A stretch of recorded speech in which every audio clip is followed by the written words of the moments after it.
Bueno, como hemos comentado, a pesar de que un juez en Colima otorgó una suspensión provisional para que la reforma judicial no se publicara antes del 11 de octubre, el presidente López Obrador la publicó la noche del domingo en una edición especial del diario oficial que normalmente no se publica los domingos, pero bueno, en esta ocasión sí.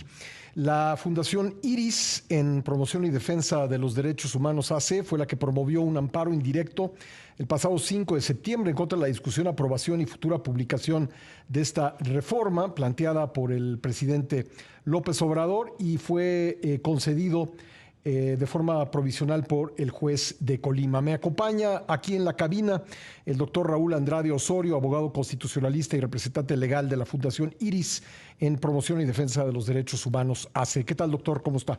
Muy bien, muy amable, gracias. ¿Ha caído en desacato el presidente López Obrador? Sí, por supuesto que sí. Sí, o sea, la orden del tribunal colegiado, porque el juez concedió la suspensión para el efecto de que no se discutiera. Y en muchos foros se dijo que esa suspensión pues, parecería que carecía de asidero jurídico porque no había un numeral que dispusiera ese tipo de suspensión. Lo que hicimos nosotros fue recurrir esa misma suspensión para el efecto de que con base en el artículo 150 de la Ley de Amparo, el procedimiento siguiera, pero no se publicara. Eso es lo que dispone el artículo. En cualquier procedimiento se debe seguir, porque es de orden público, pero la última fase no se debe verificar, porque si no se quedan irreparablemente consumadas las violaciones que se están aduciendo.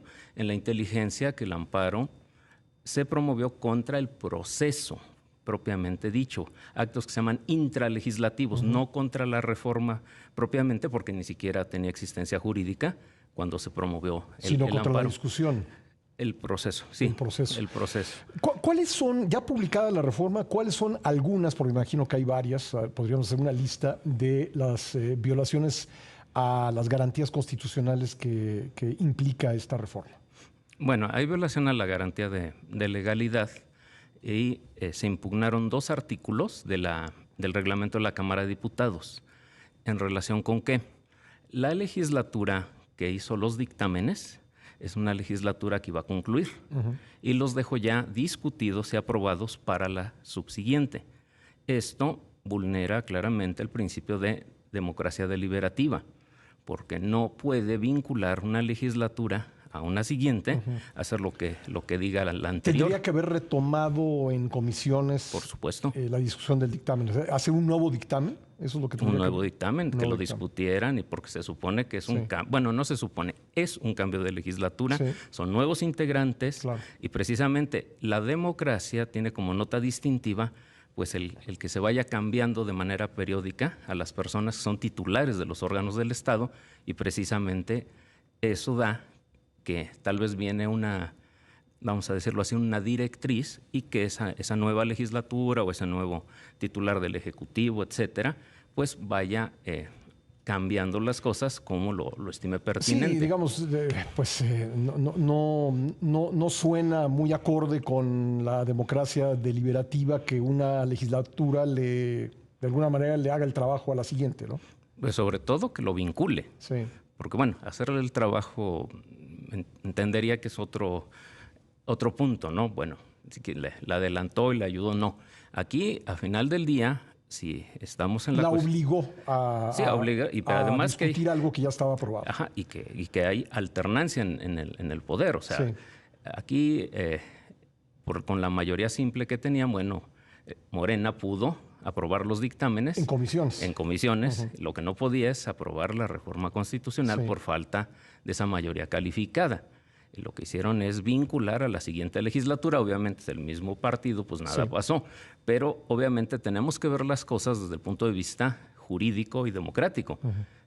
Sí entiendo que en los hechos pueden pasar muchas cosas, pero lo que nosotros estamos defendiendo es que se respete a la Constitución y todos los pilares donde se edifica el Estado mexicano. Para que no nos gane el tiempo, doctor, ahora que ya ha sido aprobado, bueno, ya ha sido publicado esta reforma judicial, ¿qué es lo que procede? Bueno, si ya, como ya se entró en vigor sobre todo, Sí. Lo que hay que hacer es promover controversias constitucionales, que ya comenté que hay municipios que van a promover controversia constitucional contra sus congresos, porque ahí no hubo discusión. Bueno, no, en un caso lo recibieron a las 5 de la mañana y lo aprobaron sin discusión alguna. Estamos conversando con el doctor Raúl Andrade Osorio, abogado constitucionalista y representante legal de la Fundación Iris, que presentó un amparo en contra y obtuvo una suspensión en contra de la publicación de la reforma judicial. Y me comentaba, doctor, en el corte que aquí hay 4 carriles por los que podrían proceder quienes pues piensan que esta reforma viola garantías consagradas en la Constitución. La primera es que los municipios presenten una controversia constitucional en contra de los congresos locales, Sí. por la aprobación apresurada de esta reforma. La segunda es que los partidos políticos presenten acción de inconstitucionalidad. Ya nos explicará por qué o en qué podría fundarse eso. Luego, cualquier ciudadano podría presentar un amparo. Por supuesto. Y finalmente, el tema del desacato, que ya sea el juez de Colima o el tribunal colegiado, por los tiempos, ya no al presidente López Obrador, pero sí a la próxima presidenta, le diga: tienes que echar atrás la publicación de la reforma porque hubo una sentencia para que no la publicaras. ¿Es correcto? Sí. Sí, o sea, la ley de amparo dispone que cuando una autoridad no cumple o cumple defectuosamente una suspensión, se va a promover un incidente y, de ser fundado, en este caso, como es una omisión total, es ordenarle que haga aquello que se le ordenó. En este caso, pues tendríamos que retrotraer las cosas, Sí, y dejar sin efecto la publicación. dejarla sin efecto. Y en caso contrario, ¿qué es lo que sucedería? Esto es, si el juez decidiere que no hay desacato o que por interés público o lo que sea, pues podríamos recurrir ante el tribunal colegiado en recurso de queja y él tendrá en definitiva la decisión.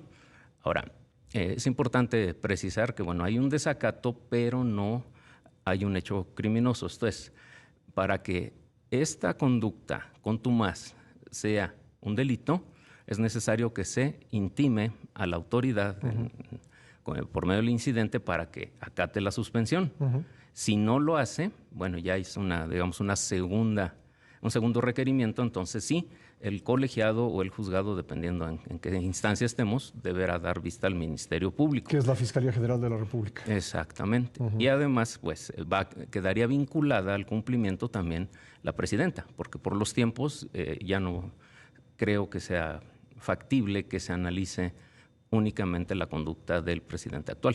Ya. Y aunque la haya publicado el presidente actual, la próxima presidenta de México estaría obligada a retrotraer las cosas. Sí, por supuesto, porque los amparos son contra autoridades, no contra personas. Sí. Entonces, sigue siendo la misma autoridad, que es el presidente El o la Poder presidenta. Exacto, en Poder Ejecutivo. Ya. Bueno, vamos rápidamente a revisar estos 4 carriles. Algún municipio podría presentar en contra de su congreso local, ¿verdad? Tendría que ser del mismo estado. Una controversia por la manera en que aprobó sin discusión la reforma judicial como parte del proceso de reforma constitucional. Sí, así es. Como, digamos, el caso que indicabas de Oaxaca, que fue en minutos. Sí. Bueno, ya la Corte tiene precedentes por los cuales se han declarado inválidas normas, pues porque no hay deliberación. O sea, el dictamen, son 200 y tantas páginas que tenían que conocer todos los legisladores locales, analizarlo y discutirlo, y no aprobarlo a mano alzada como ocurrió. Entonces, eso obviamente que es una irregularidad constitucional que amerita ser saneada. Sí. Obviamente que para que la invalidez, digamos, sea contundente, tendríamos que,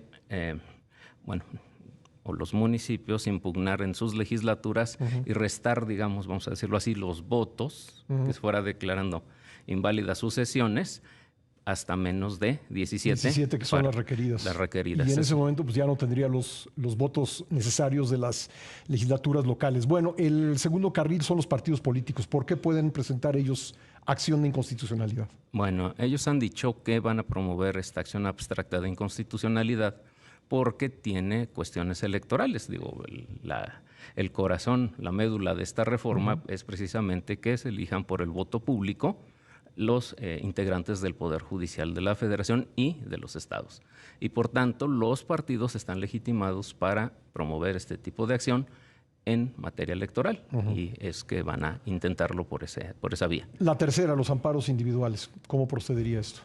Es impugnar el decreto de reforma y el artículo 61, fracción primera, de la ley de amparo por violar el principio de tutela judicial efectiva y un recurso en sede nacional.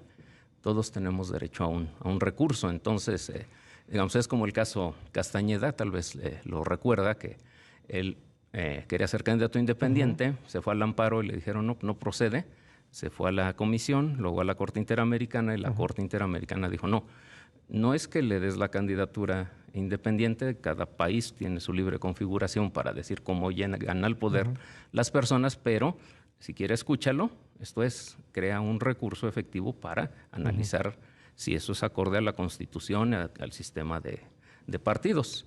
Obviamente en el camino sí se creó el famoso JDC, el Juicio de Protección para Derechos Político-Electorales, y bueno, ahí quedó zanjado el problema. Pero a lo que quiero llegar, que este tipo de disposiciones que, digamos, le cierran al ciudadano, a la persona, la puerta en las narices para poder impugnar algo, son inconstitucionales e inconvencionales, o sea, violan hasta tratados internacionales de los que México es parte y que son constitución. ¿Cómo debemos tomar, por último, le pregunto, doctor, el que, pues de manera tan evidente y sin temer a ninguna consecuencia, haya autoridades que simplemente no hacen caso de resoluciones judiciales, congresos que se brincan los procedimientos? ¿Ya está dejando de importar la ley en este país?